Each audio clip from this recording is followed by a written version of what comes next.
हमारा टॉपिक ये है माइक्रोसॉफ्ट जो कि अमेरिकन कंपनी है, वो इंडिया में इन्वेस्टमेंट करने जा रही है। 15,000 करोड़ की इन्वेस्टमेंट हो रही है इंडिया में, ताकि इंडिया के शहर हैदराबाद में डाटा सेंटर ओपन। आलमी टेक्नोलॉजी कंपनियों के जो भारतीय चीफ एग्जीक्यूटिव्स या तो रह चुके हैं या मौजूदा इस वक्त हैं, जरा उन पे नजर दौड़ाते हैं, क्योंकि ये कोई कोइंसिडेंस नहीं है। डेफिनेटली बड़ा सिस्टमैटिक तरीके से ये जो पूरी इस वक्त सूरत हाल है, उसके पीछे कुछ ना कुछ किसी ने कुछ सोचा है, और तब ये आज भारतीय जो है दुनिया भर में हर तरफ मुख्तलिफ जो टेक कंपनीज हैं या मुख्तलिफ जो प्लेटफॉर्म्स हैं उनमें गिला करते हैं। हर चीज इंडिया में हो रही है।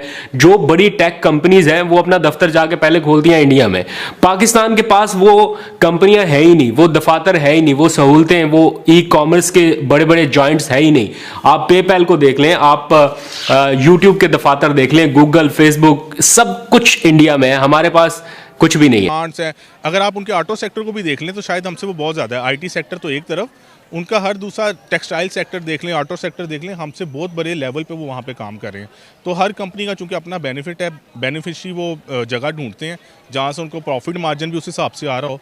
तो यही एक वजह कि इंडिया एक उनके लिए एक ग्लोबल विलेज की सी वो समझ लें कि वो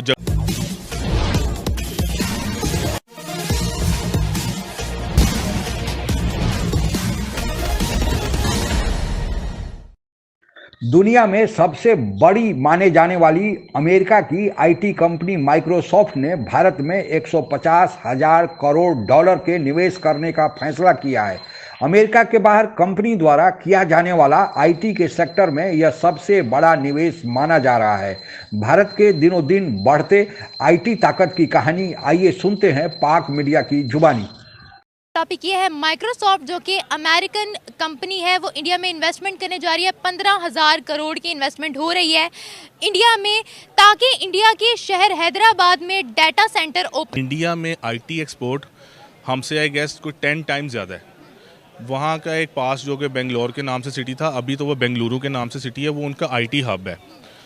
माइक्रोसॉफ्ट का चेयरमैन इंडियन, यूट्यूब का चेयरमैन इंडियन, गूगल का चेयरमैन इंडियन, मतलब यूट्यूब और गूगल ऑलमोस्ट एक है, ट्विटर का भी चेयरमैन इंडियन।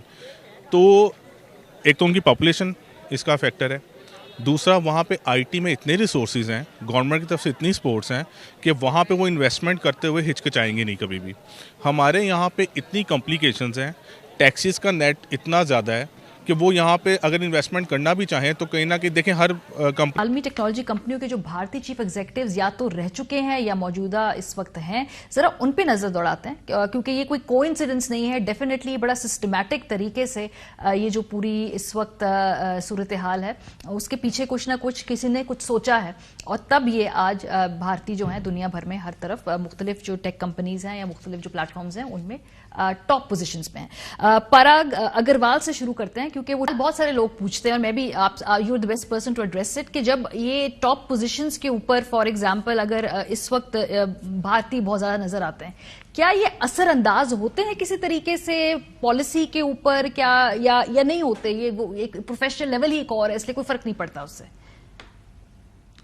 देखें जी, जहाँ भी ह्यूमन एलिमेंट आएगा वहाँ ह्यूमन सेंटिमेंट आएगा और वहाँ ह्यूमन इन्फ्लुएंस आएगा, चाहे वो बहुत एक्सप्लिसिट हो या इम्प्लिसिट हो, ऑफ कोर्स अफेक्ट करता है और बिल्कुल जरूर आता है। तो इंडिया में स्पेशल टेक्नोलॉजी जोन्स इंडिया ने बनाई हैं, बांग्लादेश पिछले 2-3 साल से बना रहा है।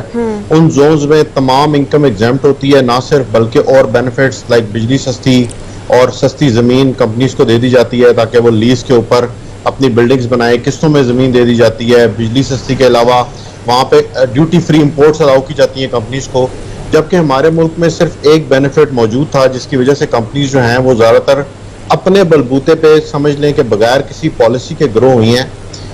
तो अब गवर्नमेंट जो है वो डेफिनेटली इंडिया और बांग्लादेश जो है वो बहुत आगे निकल गए। इंडिया इस वक्त 150 बिलियन डॉलर से ज़्यादा की एक्सपोर्ट्स कर। ठीक है, जिस तरीके से वो लोग आईटी में आगे जा रहे हैं, आपको क्या लगता है कि इंटरनेशनल मार्केट में इस वक्त इंडिया की क्या इमेज क्रिएट हो रही है?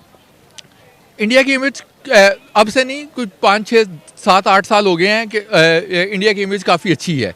पहले ये था कि ये जो मिडिल ईस्ट के कंट्रीज़ थे, यहाँ पे इनकी एक्सेस नहीं थी। अमेरिका में और यहाँ तक कि यूके, ग्रेट ब्रिटेन में भी ये पहुँच गए थे, मगर ये जो मिडिल ईस्ट के कंट्रीज़ है यहाँ पे एक्सेस नहीं थी। मगर अब जब नरेंद्र मोदी ने दौरा किया था कुछ मेरे ख्याल 4-5 साल पहले, तो उन्होंने वहाँ पे काफ़ी उनसे नेगोशिएट की और नेगोशिएशन के बाद उन्होंने उनके क्राउन प्रिंस से मिले और वहाँ पे जाके इन्वेस्टमेंट की। तो बड़े अच्छे बाद जो है वो मिडिल ईस्ट में भी आनी शुरू हुई है, तो मेरा ख्याल है कि वहाँ पे भी ये अच्छी चल जाएंगे। क्या इंडिया एक ऑलरेडी आईटी हब है, एजुकेशन सिस्टम उसका इतना स्ट्रॉन्ग है, उसकी अपनी मैन्युफैक्चरिंग है, कि यही वजह है कि इंटरनेशनल ऑर्गेनाइजेशंस इंडिया में इन्वेस्टमेंट्स कर रही हैं, वो भी बहुत से करोड़ रुपए की? इंडिया की जो इंडस्ट्री है ना, वो बेशक ये जो है अगर पाकिस्तान के 6 या 7 टाइम्स ज़्यादा है। बॉलीवुड इफेक्ट भी बहुत है, ज़ाहिर उनका मीडिया एंटरटेनमेंट बहुत स्ट्रांग है, तो वो भी एक इम्पैक्ट लाती है अट्रैक्ट करने में बाकी लोगों को कि वो इंडिया में जाके एक्सपेरिमेंट्स करें, टेस्ट करें, प्रोडक्ट लॉन्चेस करें, स्केल करें। तो ऑफ कोर्स ये बिल्कुल फ़र्क पड़ता है और कई जगहों पे इंटेंशनली ज़रा ज़्यादा हो जाता है, but of course there is a certain degree of this influence. So लिए इस तरह की इनोवेशंस के लिए बहुत आसानियां पैदा की हुई हैं। वहाँ पे उनको कोई लंबे चौड़े कोई एग्रीमेंट्स नहीं करना पड़ते, बल्कि वो इनकरेज कर रहे हैं आपकी तमाम इंटरनेशनल कंपनीज़ को कि आप आएँ यहाँ पे अपने मैन्युफैक्चरिंग वट एवर जो भी प्लांट्स हैं। अगर आप उनके ऑटो सेक्टर को भी देख लें तो शायद हमसे वो बहुत ज़्यादा है। आईटी सेक्टर तो एक तरफ, उनका हर दूसरा टेक्सटाइल सेक्टर देख लें, ऑटो सेक्टर देख लें, हमसे बहुत बड़े लेवल पे वो वहाँ पे काम कर रहे हैं। तो हर कंपनी का चूंकि अपना बेनिफिट है, बेनिफिशरी वो जगह ढूंढते हैं जहाँ से उनको प्रॉफिट मार्जिन भी उस हिसाब से आ रहा हो। तो यही एक वजह कि इंडिया एक उनके लिए एक ग्लोबल विलेज की सी वो समझे वो जगह बन चुकी हुई है। सर, इंडिया का आईटी सेक्टर बहुत आगे जा रहा है, एजुकेशन बहुत आगे जा रही है, और जिस हिसाब से उनके मुल्क में इन्वेस्टमेंट्स हो रही हैं, कोलैबोरेशन हो रही है डिफरेंट ममालिक के साथ, इसके बाद उनका क्या इंटरनेशनल मार्केट में इमेज क्रिएट हो रहा है? मेरे ख्याल में उनका ऑलरेडी इमेज क्रिएट हो चुका है। अगर आप मैं वही जिस तरह पहले मैंने जिक्र किया कि इस टाइम जितनी बड़ी आईटी कंपनीज़ हैं उन सब पे ज़्यादातर इंडियंस हैं, वहाँ के सारे सीईओ इंडियंस हैं। तो आई गेस इसी से आप अंदाज़ा कर लें कि उसको मज़ीद उनको पॉलिश करने की ज़रूरत ही नहीं है। वो ऑलरेडी उसका इम्पैक्ट पड़ चुका हुआ इंडियंस का पूरे वर्ल्ड में, और इन फ्यूचर वो आप इसमें मज़ीद बेहतरी देखेंगे अगर इसकी है। सर, मुझे ये बताएं, इतनी बड़ी बड़ी इन्वेस्टमेंट्स इंटरनेशनल ऑर्गेनाइजेशंस कर रही हैं इंडिया पे, क्या रीज़न है आपको इंडिया पर इतनी बड़ी बड़ी इन्वेस्टमेंट्स क्यों की जा रही हैं? ये लगता है कि इंडिया में वो क्योंकि अपॉर्चुनिटीज़, मतलब पाकिस्तान पहले भी इतने अच्छी फाइनेंशियल कंडीशन में नहीं था, कोविड की वजह से और पीछे चला गया। इंडिया की इकोनॉमी स्ट्रांग है एज़ कम्पेयर टू पाकिस्तान, और वैसे भी वो बड़ा कंट्री है एज़ कम्पेयर टू पाकिस्तान। उधर मतलब अच्छी कंपनीज जॉब अपॉर्चुनिटीज़ भी ज़्यादा हैं। तो इंडिया जिस हिसाब की क्रिएशन की बात की जाए तो ज़रूरत नहीं है, क्योंकि वो इतनी बड़ी मार्केट है ना। कोई भी बंदा अगर बिज़नेस स्टार्ट करने का सोचेगा या उसको इन्हांस या डेवलप करना चाहता है, तो वो सबसे पहले उसका यही आइडिया होगा कि मैं इंडिया की या तो मार्केट को अपने कंट्री में ले आऊँ या वहाँ जाके इन्वेस्टमेंट कर दूँ। ये चुना है।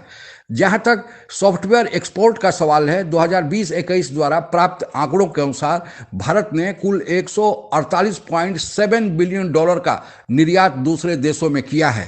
आप लोगों को सुनकर यह गर्व होगा कि विश्व में जितनी बड़ी कंपनियां सॉफ्टवेयर के क्षेत्र में कार्यरत हैं, 4 पूरी दुनिया में जो सबसे बड़ी कंपनियां हैं उसमें से 2 भारत की हैं।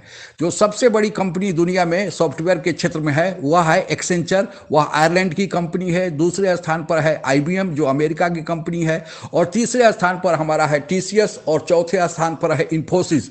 भारत द्वारा सॉफ्टवेयर निर्यात के क्षेत्र में रिकॉर्ड जो बनाया है वह TCS ने किया है, यानी भारत का जो सॉफ्टवेयर का निर्यात है, सॉफ्टवेयर सर्विसेज का निर्यात है, वह TCS के खाते में गया है। और उसके बाद है इन्फोसिस। पिछले साल इन्फोसिस 5वें स्थान पर था, लेकिन इन्फोसिस ने भी अपने को सुधार करके इस महामारी काल में अपने को फिर चौथे स्थान पर लाया है।